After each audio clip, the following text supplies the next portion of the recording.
Hello, hello. This is the My Artifact episode number 1741. आजची तारीख आहे 15 नोव्हेंबर 2019. आता वाजले रात्रीचे 7:34 7:30 वाजले. माझं आताच जेवण झालंय. यस, नवीन मेस लावली आहे मी. म्हणजे पहिलं मी डिसाईड केलं होतं की साला रूम चेंज करावं. मग त्याच्यानंतर डिसाईड केलं की मी रूम चेंज करण्यापेक्षा मी हॉस्टेलमध्ये राहावं, कारण हॉस्टेलमध्ये राहणं वॉज बेटर राहील आणि खर्चाला पण कमी पडेल.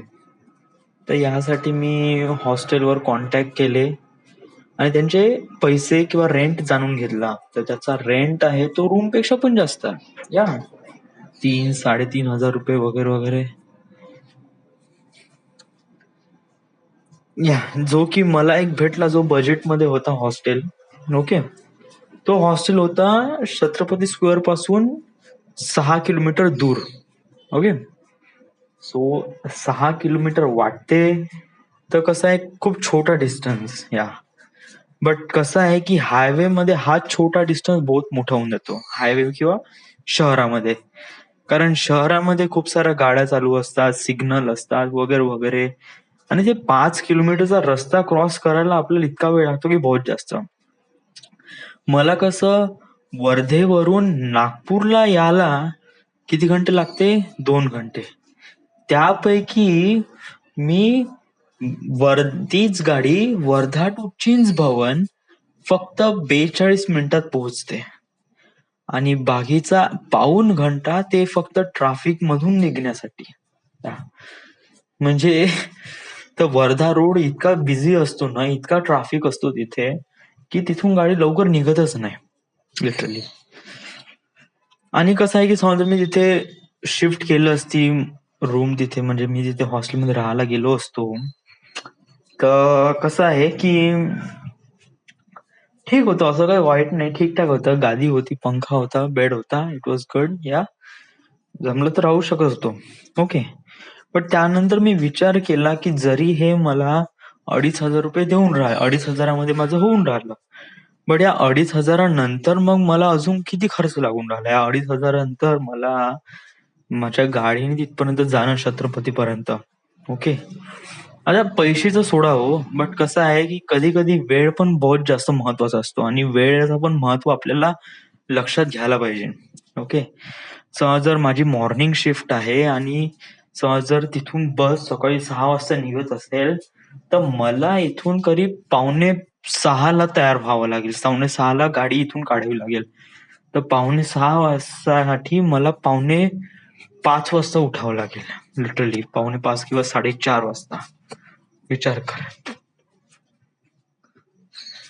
सी, आणि त्याच्यानंतर मग तिथे ट्रॅफिक मध्ये समज जर त्या 6 किलोमीटरच्या रस्त्यामध्ये वगैरे समज जर कोणी मधात नाही आलं, कारण सकाळची वेळ आहे, घाईघाईमध्ये मी गाडी पजवत नेईन.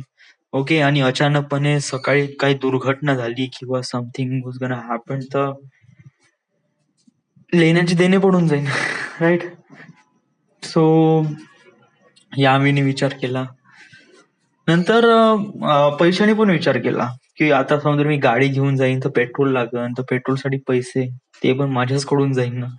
हप्त्याचे 100 रुपये ते तर चाललेच जाईल.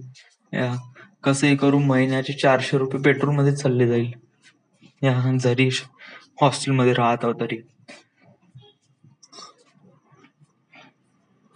त्याच्यानंतर हॉस्टेलमध्ये समजा इथे राहिलो असतो तर वेळ पण खूप जास्त गेला असता. Yes, time.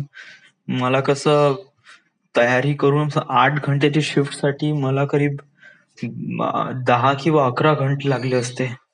राईट. सो ते एक प्रॉब्लेम.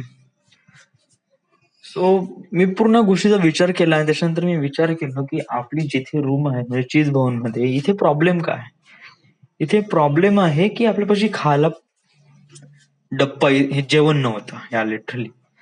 तर मग मी जस्ट OLX वर एखादी मेस शोधली, नंबर घेतला, कॉल लावला, आज डब्बा आला. It was really good. It was relief fine. डब्बा वॉज ग्रेट. ओके, माझी सगळी प्रॉब्लेम सॉर्ट आउट झाली. इथून माझं ऑफिस पण जवळ आहे, जाण्या येण्यासाठी तकलीफ पण नाही, गाडीचा पण काही प्रॉब्लेम नाही, गाडी इथे राहते. ओके, त्याच्यानंतर बस पण इथे रस्त्यावरच लागते. सो डेफिनेटली टाइम पण प्रॉपरली मॅनेज होते, लवकर रूमवर पोहोचतो. ओके, आणि इट वॉज गुड. या अजून काय, भेटून राहिलंय ना. आणि गादी नाही म्हणून राहिलं तर ठीक आहे, मी गादी घेऊन घेतो. या 200-300 रुपयाची एक गादी घेतली, झालं. मग प्रॉब्लेम काय, प्रॉब्लेम आहे घर मला किती 3,000 रुपये म्हणत आहे.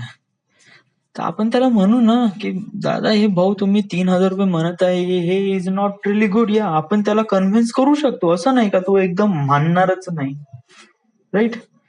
की 3,000 रुपये वगैरे वगैरे, कारण 2,500 रुपये मध्ये फेअर आहे. तेव्हा जर नाहीच होत आहे आणि नाहीच जमत आहे, मग त्यावेळेस त्याला म्हणू बाबू मग इलेक्ट्रिक बिलचे पैसे मागू नको, या 3,000 मध्ये मग तू ऍडजस्ट कर.